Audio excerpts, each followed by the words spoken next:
There is a certain kind of moment most people have experienced but rarely talk about. You pull back, maybe out of exhaustion, maybe out of self-respect, maybe simply because you ran out of energy to keep trying. And then, something shifts. The person who seemed distant suddenly becomes present. The one who never initiated, initiates. The dynamic that felt so fixed, so unmovable, quietly rearranges itself, and you stand there, confused, wondering why it took that, wondering what exactly just happened. It doesn't feel like a victory. It feels like a question. And that question is worth sitting with, because what changes in those moments is not just behavior. Something much deeper moves. Something that most people never get to see clearly because they spend all their time either chasing or being chased, never pausing long enough to understand the invisible architecture underneath. By the end of this video, you won't have a technique. You won't have a strategy. What you'll have is something more useful than either of those things. You'll have a genuine understanding of why this happens, what it reveals about human emotional psychology, and what it quietly says about both people involved. Stay with this. Because what we're really talking about here is not about pursuit at all. There are two reasons why a person might find themselves in relentless pursuit of someone else's attention. The first is temperament. Some people are simply wired with a higher sensitivity to connection. They feel the absence of closeness more acutely. When something feels uncertain, their nervous system doesn't settle easily into ambiguity. It reaches. It tries to resolve the discomfort by closing the gap. This is not weakness, it is not desperation. It is a nervous system doing exactly what it was built to do: seek safety through closeness. The second reason is learned. Somewhere along the way, in childhood, in early relationships, in the family system they grew up inside, certain people learned that love was something you had to earn, that presence was conditional, that if you relaxed your effort, if you stopped showing up with full force, the connection would dissolve. So they kept showing up. They kept reaching, not because they wanted to, but because some old part of them believed they had to. These two pathways often exist together, and together they create someone who gives generously, consistently, sometimes at the cost of their own steadiness. Picture this. It's a Tuesday evening. He's been texting first for 3 weeks, checking in, making plans, asking thoughtful questions, keeping the thread alive. And she responds, sometimes warmly, sometimes briefly, sometimes after hours. He notices the rhythm. He tells himself it means nothing. He reaches again. She responds again, but a little less. He tries a little harder. The gap between his effort and her presence grows so slowly he almost doesn't see it. And then one night, out of something he cannot fully name, exhaustion or clarity, or just the simple need to breathe, he stops. He doesn't send the message he was about to send. He puts his phone down. He lets the silence sit. And within 2 days, she reaches out first, asks how he is, seems suddenly, genuinely interested. He stares at the screen and feels something strange. Not triumph, something more like grief. Because here's what that moment reveals, and this is where it gets important. What just changed was not her feelings. What changed was the psychological environment she was operating in. When someone is being actively pursued, something subtle but powerful happens inside them. The certainty of another person's attention creates a kind of low-level pressure. It's not always conscious. It rarely feels like pressure in the obvious sense. But emotionally, when someone's availability feels guaranteed, when their interest is constant, visible, and unconditional, the unconscious mind begins to categorize that presence as something known, something safe. And the human mind, almost without exception, pays less active attention to what feels certain than to what feels uncertain. This is not manipulation. This is not a game. This is a fundamental feature of how the human mind assigns value and directs attention. Think about it in a different context. The song you've heard 1,000 times plays differently than the one you've only heard twice. The view you see every morning from your window loses something. The view you stumbled upon on a hike never loses. Familiarity quiets attention. Not because the thing has changed, but because the mind no longer needs to work to understand it. When someone stops pursuing, the certainty lifts. What was categorized as resolved becomes unresolved again. The emotional system, which had grown comfortable in its passive position, suddenly has a question it needs to answer, and questions demand attention. This is the first sign that something real is happening beneath the surface. The shift from passive to active is not a choice made consciously. It rises from a place much older than conscious thought. When something that felt stable becomes uncertain, the emotional brain wakes up. It asks, "Wait, was I wrong about this? Did I underestimate something?" And in asking those questions, it begins to look more carefully at what it may have taken for granted. But there is something underneath even this, something that takes more courage to look at. When a woman becomes more engaged after someone steps back, there is often a part of her responding not just to absence, but to something she sees in the withdrawal itself. Because when someone stops over-pursuing, they stop presenting as someone who needs her validation to feel okay. And that shift, from someone who seems to require her presence to someone who can exist without it, changes the entire emotional texture of the dynamic. It doesn't just create uncertainty, it creates a different kind of person in her perception. Someone who has weight, someone whose attention, if it returns, would mean something. Because attention from someone who doesn't need to give it carries a completely different quality than attention from someone who cannot seem to help themselves. This connects to something very old in us. Not cultural, not learned. Old in the way that gravity is old. We are drawn, consistently and almost universally, toward what feels like genuine self-possession. Not coldness, not unavailability as a tactic, but the real thing. Someone who is present with you because they choose to be, not because they are afraid of what happens if they aren't. The over-pursuer, despite their warmth and their effort, often communicates something they never intend to communicate. They communicate need. And need, when it becomes the primary frequency of a connection, quietly shifts the balance of the relationship in ways neither person consciously designs.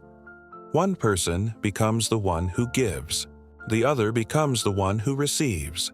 And that imbalance, unless it's named, unless it's seen, tends to calcify.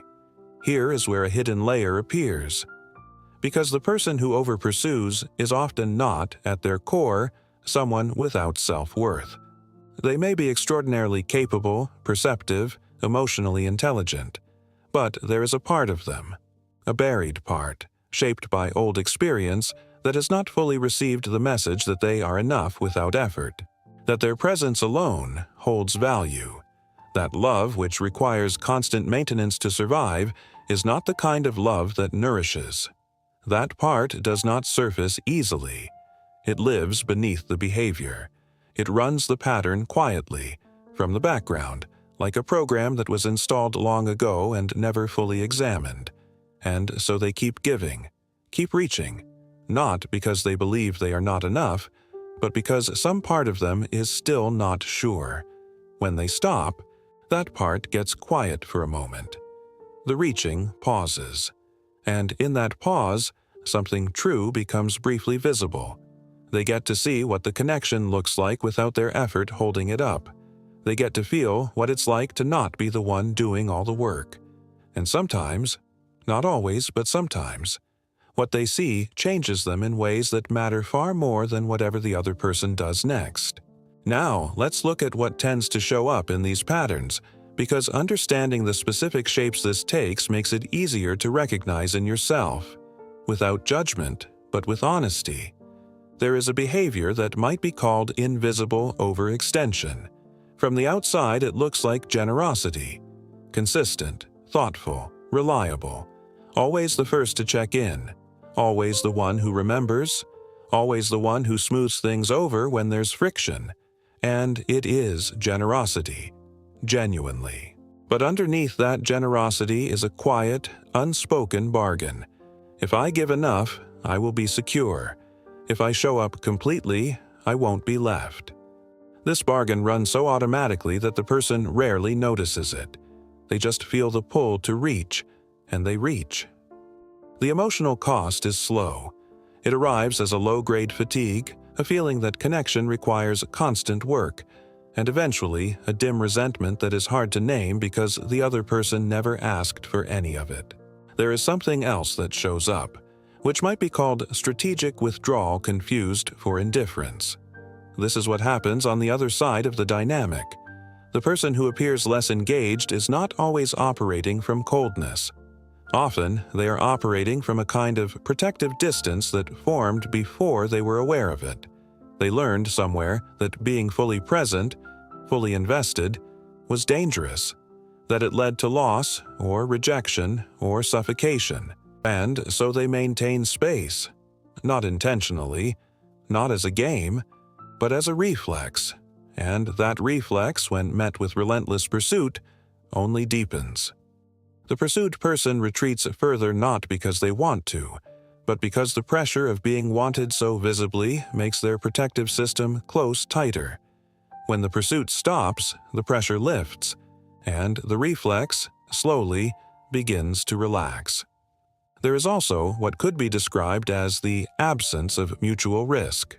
Healthy connection has a kind of balanced vulnerability. Both people extend themselves into uncertain territory. Both carry some of the exposure. When one person pursues relentlessly, they absorb all the risk. The other person never has to extend, never has to feel the uncertainty of not knowing. And without that vulnerability, something essential about real closeness never develops. The moment the pursuer steps back, the other person is asked, for the first time, to carry some of the uncertainty themselves, and in doing so, they engage more genuinely than they have before. Not because stepping back was a tactic, but because it created the first real condition for mutual risk. There is a pattern, too, in what might be called presence mistaken for pressure. Sometimes what feels like love from the giver feels like expectation to the receiver, not because the giver is demanding anything overtly, but because consistent, intense attention carries weight. It can feel, to someone with a sensitive defense system, like something is being required of them in return. When that weight lifts, they don't feel abandoned. They feel the freedom to move toward without being asked to, and so they do. And finally, there is what might be named the revelation of self-containment. When someone steps back from pursuit, they often discover, usually uncomfortably, how much of their internal state had been organized around the other person, their mood calibrated to every response, their sense of okayness dependent on how the last message landed. Stepping back forces a return to oneself. It's disorienting at first, but it is also, quietly, the beginning of something important. Without awareness, all of these patterns do what patterns do. They compound. The pursuer gives more and feels less seen. The pursued withdraws further and feels vaguely uneasy but can't name why. The connection becomes increasingly one-directional, and one-directional connections cannot hold the weight of real intimacy. They collapse under it, slowly, or sometimes suddenly, always painfully. But here is the reframe that matters most. What looks like she changed when he stopped chasing is almost never really about strategy. It is rarely about who played it cooler. It is about something much more psychologically significant. It is about two people, both shaped by histories they may not fully understand, finding themselves in a dynamic that was never really about the other person as much as it was about each of them, and themselves. The pull to pursue is not a flaw. It is a call from a part of the self that has not yet learned that its presence alone is enough. The retreat is not cruelty. It is a defense system doing its best to keep someone safe from a closeness it once learned to fear. And when the pursuit stops and the other person moves toward, it is not proof that the strategy worked. It is a glimpse at what the connection might look like when both people are operating from something slightly closer to their actual selves. There are a few ways of seeing this that matter more than any technique ever could. The first is this. Attention that comes from wholeness lands differently than attention that comes from need. Not because the words are different, but because the emotional frequency beneath the words is different, and people feel that frequency even when they cannot name it. The second is this. The parts of us that reach most desperately are often the parts that most need our own attention first. The reaching outward is often a redirection of something that needed to go inward, not as a spiritual concept, as a practical one. The steadiness you are looking for in someone else's response often begins to develop the moment you stop requiring their response to feel okay. And the third, understanding why something happens does not mean you will stop feeling it, but it changes the quality of the feeling. It removes the shame. It loosens the grip. It makes space for a different kind of choice, not a calculated one, but a genuine one. Rooted in something that belongs to you, not to the pattern. Here is where this lands, when you let it settle. The person who stopped chasing did not win anything, but they may have found something more valuable than they were originally looking for.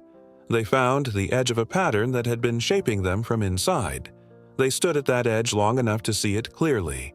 And that seeing, uncomfortable and disorienting as it is where something real begins to change. Not in the other person, in them. If something in this video felt like it was describing something you've lived, not just observed, sit with that. The feelings that come up around these patterns carry information. They are not noise. They are the beginning of a conversation between who you've been in relationships and who you might become. If this kind of psychological honesty is something you want more of, consider subscribing. Not for hacks, not for tactics, but because understanding yourself, really understanding yourself, is one of the few things that genuinely changes everything. Leave a comment if any part of this landed for you. Tell me which moment felt most true, because that moment is always worth looking at more closely.